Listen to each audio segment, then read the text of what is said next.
আসসালামু আলাইকুম আমার সম্মানিত দর্শক ভাই বোনেরা, আপনাদের সকলের মাঝে আবারও এলাম নতুন একটি ভিডিও নিয়ে।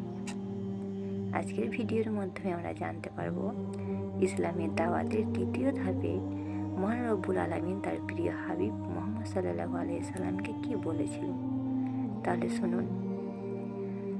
বলেছিলেন, অমা আরসালনাকা ইল্লা কাফাতান লিন্নাসি। এর অর্থ, আমি আপনাকে সমগ্র বিশ্বের লোকের হিদায়াতের জন্য প্রেরণ করেছি। অতঃপর দাওয়াত ও তাবলীগের সে তৃতীয় মঞ্জিল সামনে এলো, যা মুহাম্মদ সাল্লাল্লাহু আলাইহি সাল্লামের নবুয়তের মূল উদ্দেশ্য এবং একমাত্র লক্ষ্য ছিল। আল্লাহ পাক প্রিয় নবীর নবুয়তকে সর্বজনীন নবুয়ত হিসেবে নির্ধারিত করে আদেশ প্রদান করেন, যা আপনাকে নবী রাসূল করে পাঠানো হয়েছে শুধু কুরাইশদের জন্য নয়, বরং মক্কার বাইরেও সমগ্র মানব জগতের জন্য। তাই আপনি আরব ও অনারব এবং সাদা ও কালো সকলেরই জন্য আল্লাহর দূত ও পয়গম্বর। যেমন আল্লাহ তাআলা বলেন, ওমা আরসালনাকা ইল্লা কাফাতান লিন্নাসি বাসীরান ওয়া নাযীরান ওয়ালাকিন্না আকসারান নাসি লা ইয়ালামুন।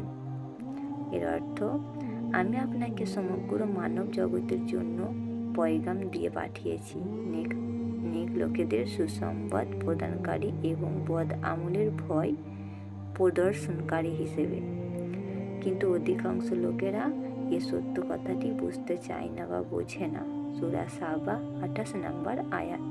মহান আল্লাহ আরও বলেন, তাবারাকাল্লাযী নাযালা ফুরকানা আলা আবদিহি লিয়াকুন্না লিল আলামিনা নাযীরা।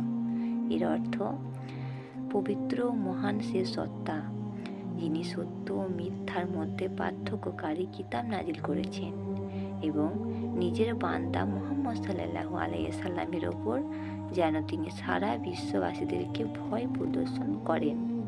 সূরা ফুরকান 1 নম্বর আয়াত।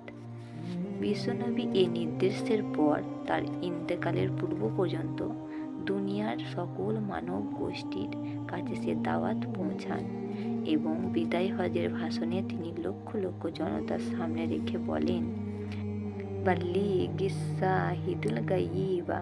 এর অর্থ, উপস্থিত জনতার প্রত্যেকে অনুপস্থিতদেরকে আমার দাওয়াত অবশ্যই পৌঁছিয়ে দেবে।